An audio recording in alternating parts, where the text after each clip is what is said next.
상영구독 여러분 안녕하세요. 반갑습니다.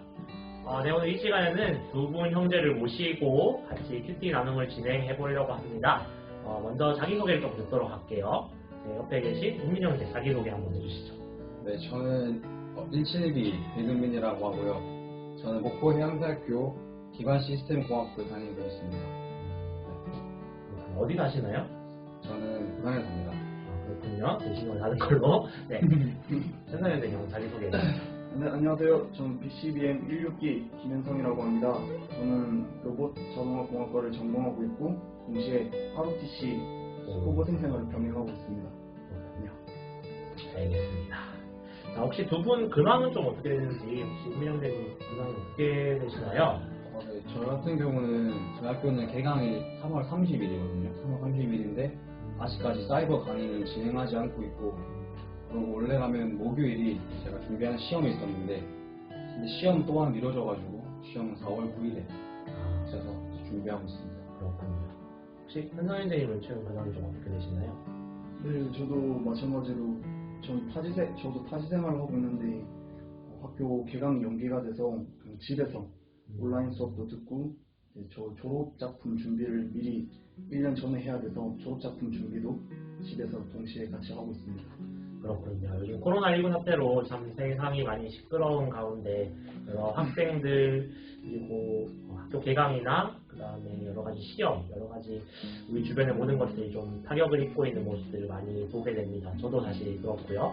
그래서 우리가 같이 이 상황에서 기독교인으로서 더 많이 기도하고 이 상황이 정말 무사히 잘 끝날 수 있도록 우리가 잘 대처하면서 나아갔으면 좋겠습니다. 네, 오늘 본문 한번 보도록 할까요? 네, 오늘 본문이 어디죠? 오늘은 신명기 2장 26절에서 37절 말씀입니다. 네, 그렇습니다. 오늘 본문 한번 읽어보도록 하겠습니다. 은민 형제님께서 먼저 한번 읽어주시겠어요? 네, 말씀 읽겠습니다. 내가 그레못 광야에서 헤스본 왕 시온에게 사자를 보내어 평화의 말로 이르기를 나를 이 땅으로 통과하게 하라. 내가 큰 길로만 행하고 좌로나 우로나 치우치지 아니하리라. 너는 돈을 받고 양식을 팔아 내가 먹게 하고 돈을 받고 물을 주어 내가 마시게 하라.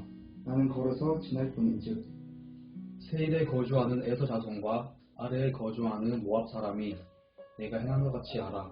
그리하면 내가 요단을 건너서 우리 하나님 여호와께서 우리에게 주시는 땅에 이르리라 하였으나 헤스본 왕 시온이 우리가 통과하기를 허락하지 아니하였으니 이는 내 하나님 여호와께서 그를 네 손에 넘기시려고 그의 성품을 완강하게 하셨고 그의 마음을 완고하게 하셨으니 오늘날과 같으니라.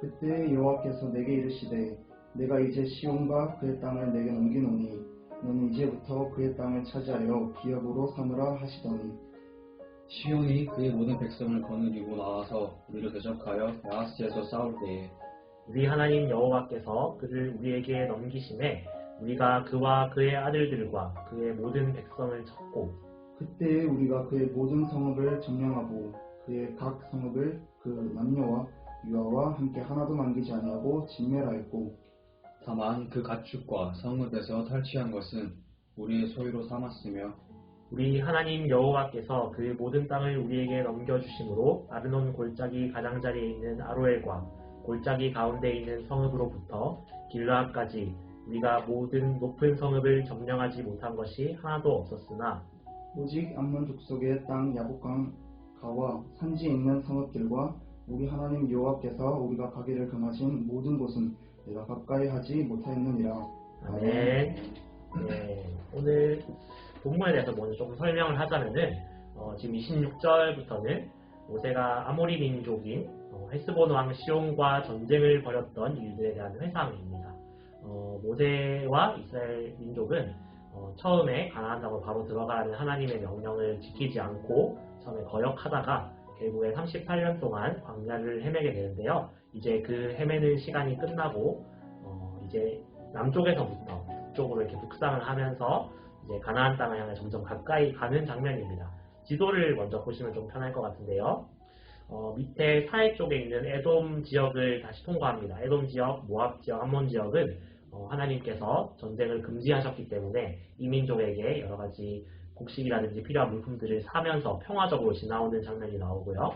그리고 헤스본 지역도 사실은 동일하게 통과를 하려고 했는데 이 헤스본 왕인 시온이 그것을 받아들이지 않고 이제 전쟁을 걸게 됩니다. 그래서 여기 보이는 야하스라는 지역에서 싸움을 하게 되고 결국 승리하면서 이 지역을 완전히 진멸하게 됩니다.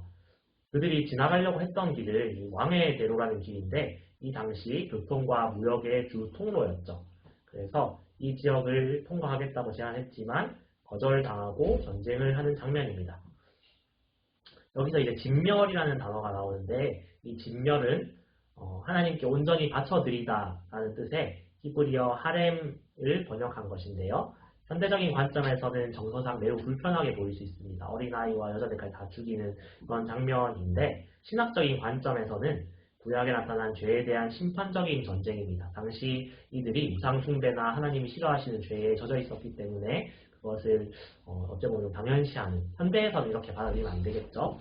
그런 상징적인 차원으로 우리가 이해를 할 수가 있을 것 같습니다. 네, 두 분 혹시 이 말씀 보면서 좀 궁금했던 부분이 없나요? 네, 저는 하나님께서 왜 시온의 마음을 완강하게 하시고 완고하게 하셨는지가 좀 궁금해요.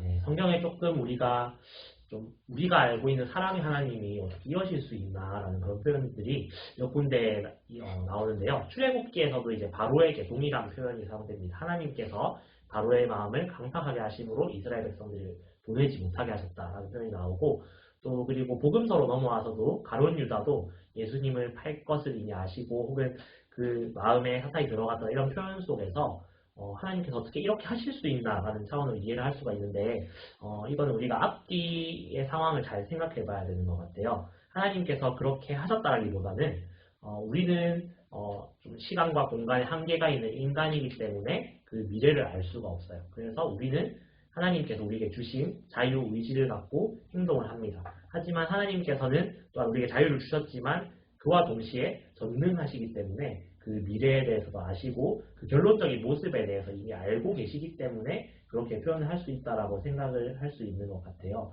그래서 하나님이 그렇게 만드셨다라는 직접적인 표현이 있지만 그런 상황적으로 봤을 때 하나님이 그렇게 만드신 것이 아니라 그 사람은 그 사람의 죄로서 그렇게 행동을 했고 결론적으로 하나님께서 그것을 알고 계셨다. 이 정도 차원에서 이해를 하는 게 맞는 것 같습니다. 네. 혹시 현상 형제님은 또 질문 없으신가요? 저는 하나님께서 에돔 땅과 모함 땅과 암몬 땅은 약속하셔서 치지 말라고 하셨지만 왜 이 헤스본 땅은 치라고 말씀하셨는지 그게 좀 궁금해요. 네. 그 하나님의 약속이 또 중요한 부분인 것 같아요. 이제 에돔은 이제 에서의 후손들이고 모압과 암몬은 롯의 후손들인데 하나님이 그들에게는 또 약속을 하셨기 때문에 그 기업을 보호해 주신 장면이 나오고 아모리 왕 시온 같은 경우는 이제 약속을 하시지 않았죠. 그러면 이런 차별하는 것이냐라고 했을 때 물론 차별일 수도 있을 것 같아요. 그 당시 이 사람들이 많이 여러 가지 아까도 언급을 했지만 우상숭배라든지 여러 가지 죄성들이 있었기 때문에 하나님이 그 부분에 대해서 또 심판하시는데 우리가 다 판단할 수는 없겠죠. 하지만 하나님께서 이 당시에 주셨던 그런 이유들이 또 있지 않을까라고 생각을 해볼 수 있을 것 같습니다. 감사합니다. 네. 혹시 이 말씀 오늘 나누면서 어떤 점들을 느꼈는지 한번 나눠주실 수 있을까요? 네, 저는 최근 신명기 본문들을 묵상하고 또한 이제 요즘 한창 코로나19 사태로 세상이 많이 시끄러운데 정말 이 세상의 주권자이신 하나님을 조금 더 두렵고 떨리는 마음으로 경외하며 나아가야겠다고 생각했습니다. 혹시 현성 형제님은 어떤 걸 느끼셨나요? 저도 하나님의 두려움에 대해서 생각을 해봤는데 지금 저희 그리스도인들은 너무 하나님의 사랑과 자비하심만을 강조하면서 믿음 생활을 하고 일상 생활에서 하나님은 사랑과 은혜가 크신 분이고 자비하신 분이니까 이 정도는 해도 괜찮겠지 라는 생각을 하면서 살고 있는 것 같아요. 하지만 오늘 본문에서 좀 하나님이 심판을 하실 때에는 남녀노소 유아들까지 상관하지 않고 심판하신다는 것을 보고 하나님은 정말 두려우신 분이라는 것을 다시 한번 생각하게 되었습니다.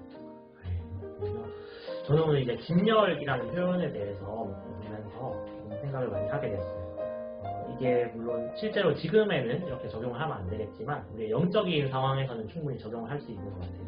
우리가 하나님을 섬기는데 방해가 되는 것들을 마음속에 조금이라도 남겨두고는 우리가 자유롭게 예배할 수 없는 것처럼 그런 우리 마음의 죄성들을 완전히 진멸해야 되는 그런 우리의 영적인 전쟁을 또한 표현하는 것이 아닌가 생각을 해봅니다. 이 코로나19 사태로 좀 많이 집에서 있거나 예배를 드리지 못하고 하는 시간들이 되게 많이 늘어났는데 그 상황 속에서도 우리가 하나님을 예배하면서 우리 마음속을 정말 정결하게 나아갈 수 있었으면 좋겠습니다. 오늘 말씀 읽으면서 혹시 또 떠오르는 찬양이 있다면 소개 하나 해주시죠. 저는 이스라엘 백성들이 이렇게 광야를 지나면서 그래서 오랫동안 지나는 모습을 보면서 느낀 게 저도 그런 마음에 조금이라도 공감하고자 저는 히즈길의 광야를 지나면을 명곡이죠. 이스라엘 광야를 지나며 여러분들에게 추천해드리겠습니다. 밑에 링크 넣을게요. 네. 그리고 혹시 현상 형제님은 또 어떤 찬양이 떠오르셨는지? 저는 믿음으로 서리라 아서스 찬양인데 그 가사들 중에서 그 가사가 다 좋지만은 그 중에서도 하늘의 뜻이 이 땅 가운데서 완성될 때까지 믿음으로 굳게 서리라 하는 네. 찬양 가사가 와닿습니다. 네. 저도 네. 링크 붙였습니다. 네, 이렇게 같이 두 개를 걸어드리겠습니다. 정말로 광야 같은 세상을 우리가 지나가고 있는데 그 가운데서 믿음으로 굳게 서는 여러분들 되시기를 축복합니다. 네, 인사할게요. 여러분 안녕.